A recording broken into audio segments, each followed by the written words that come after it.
네, 반드시 먹을 식, 반드시 수익을 낸다. 돌아온 필식, 주식명가 MTNW 김도영 어드바이저와 함께합니다. 필식!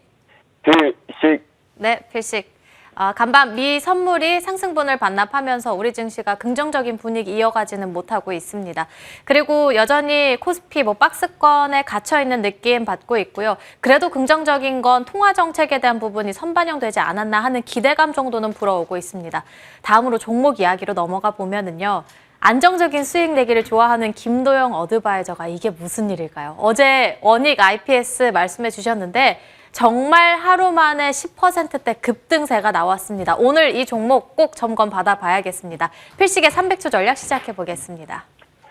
네, 지금 아무래도 이제 시장이 우리나라 오늘 추가적으로 더 강하게 올라가야 되는 거 아니야? 동시효과 분명하게 계속 좋았었는데 마지막 출발 직전에 상승분을 다 반납을 했죠. 그러다 보니까 이게 아닌데 내가 지금 매매를 좀 급하게 해야 되나라는 생각이 분명하게 좀 있으실 것 같습니다. 답을 찾자면 위쪽이 우리나라가 미국과 마찬가지로 지금 앵커님께서 말씀하신 마찬가지로 박스권에 좀 걸려있다라고 볼 수는 있겠는데요. 결국 이 부분 쪽에서는 앞에서 발생이 됐던 갭 부분이 조금은 상승 쪽에 위쪽에 아직은 열려있는 상태로 유지가 되고 있다라고 보셔야 될 것 같겠고요.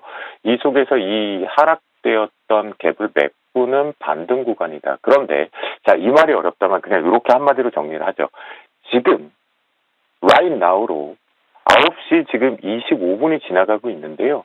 현재 저점 부근을 지켜주면 코스피 코스닥 할 것 없이 그대로 여러분들의 주식 비중을 가져가시면 되겠고요. 하지만 위쪽 상단 부분에 대한 갭이 저항에 걸릴 경우에는 반드시 비중 조절이 필요한 오늘이다라고 말씀을 드립니다. 현재는 그만큼 수급적인 측면에서 오늘의 방향성을 제가 결정한 것은 기관 매도입니다. 결국 이 거래를 연속적으로 기관 쪽에서 투신을 중심적으로 해서 지수 쪽 그리고 연기금을 중심적으로 해서 종목 쪽에 힘이 있었는데요. 하지만 이 부분들이 오늘 같은 경우에는 이 기관 쪽에 대한 매도가 출회가 될 경우에 코스피 코스닥 지금 이제 막 코스닥 같은 경우는 매수 전환이 살짝 전환이 되고 있습니다. 그러니까 결국 이거는 종목 장세 쪽으로 가겠다는 거지 전체 지수를 끌어올리겠다라는 부분은 아니겠죠. 선물 시장 쪽도 마찬가지로 지금 투신 쪽에서 동시효과 마감 때 4천억 정도 들어왔던 부분을 좀 축소를 하는데요.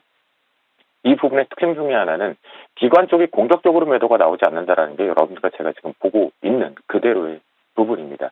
그렇기 때문에 만약 내가 여기서 갑자기 또다시 내려오는 거 아니야 라는 불편이 있다면 현재 모습장으로 받아서는 오늘 9시 10분에 선물시장 쪽에서 만들어냈던 저점일 확률이 매우 지금 높아지고 있는 형태다라고 보시면 좋겠고요. 사실 오늘 같은 경우는 IMF 쪽에서 경제성장률 부분에 대한 축소 부분의 발표들이 다 됐죠. 그 부분의 영향도 좀 분명히 있다라고 생각을 합니다. 그러니까 저점 부분을 이탈하는지만 좀 반드시 체크를 하시면서 오늘은 그래도 비중 조절의 하루를 좀 집중해보자라고 말씀드립니다. 노란톡에선 장 전에 먼저 벌써 이 부분에 대해서는 다 정확하게 표현을 좀 드렸고요. 지수 쪽에 갭자리까지 날짜까지 정해서 소통을 했습니다. 자, 그러는 속에서요. 앵커님께서 얘기해 주셨던 종목을 그럼 보죠. 원익 IPS 같은 경우는 전반적으로 이제 시장이 상승을 하기 위해서 첫 번째 우리나라가 1월 달에 반등을 시작했던 섹터로 재순환이 되고 있습니다. 그 부분 속에서 반등을 강하게 좀 올려주었는데요. 현재 기준점에서 어제 시청 부분 이후에 이제 눌림목이 어디까지 이쁘게 들어올 거냐는 부분이겠죠. 그 눌림목 부분을 놓고 활용을 해본다라면 이렇게 여기 부분에 1차적으로 하나가 있는 매물대를 뚫어주었죠. 그리고 두 번째 쪽으로 형성되어 있는 자리가 이 자리입니다. 그렇다고 한다면 현재 수익적인 측면에서는 이렇게 밑에까지 39,000원대 초반까지 기다릴 필요는 없을 것 같습니다. 만약 이 부분이 앞에서 표현드렸던 것과 마찬가지로 43,300원을 이탈할 경우에는 한번 이익 실현, 단기적으로 1박 2일로 이익 실현을 하고 다시 재매수 관점으로 보자라는 관점 대응을 해보시면 좋겠고요. 두 번째 쪽으로 코스모 신소재입니다. 코스모 신소재 같은 경우는 지금 중요한 부분이 월주봉에서 보시는 바와 마찬가지로 앞에 9월 달에 최고점을 향해서 분명하게 달려가고 있습니다. 수급 역시도 공격적으로 연기금과 투신 쪽, 사모펀드 쪽에 매수세가 좀 들어오고 있는데요. 하지만 이 부분 쪽에 앞에 있는 이제 중요한 매물대가 49,700원에서부터 형성이 됐거든요. 이 부분이 어제 같은 경우 49,500원대였는데 현재 55,500원이 저항이 걸릴 경우에는 여기도 역시나 이제는 비중을 조절하면서 이익 실현을 한번 하자. 그리고 다시 한번 눌림목을 잡자라는 관점으로 보시면 좋겠습니다. 이와 함께 노란폭에서 개별 종목 중에 하나가 승일이라는 일승이라는 종목이 포착이 돼서 나왔었는데요.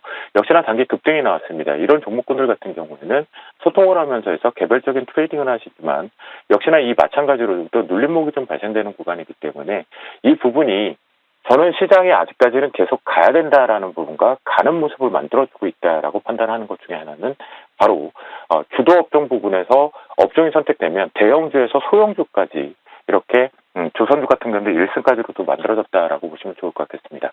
자, 이런 속에서 오늘 포트폴리오에 편입을 하려고 하는 종목군들은 지금 포착되는 종목군들에서 오늘자 포착, 실시간 쪽 부분에서는 매력이 그다가 없다라고 판단이 되겠고요.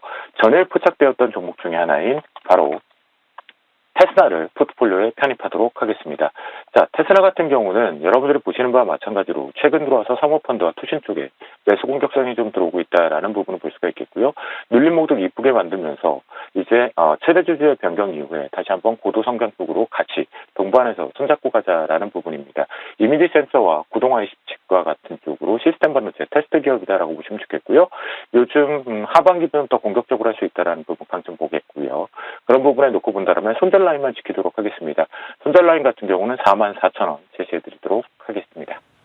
네, 대략적인 점검이 아니라요. 정말 정확한 가격 라인까지 잡아주고 있습니다. 그리고 오늘의 필식 포착주 테스나 수익률도 기대해 보도록 하겠습니다. 지금까지 주식명가 MTNW 김도영 어드바이저와 함께했습니다. 오늘 말씀 감사드립니다. 화이팅입니다.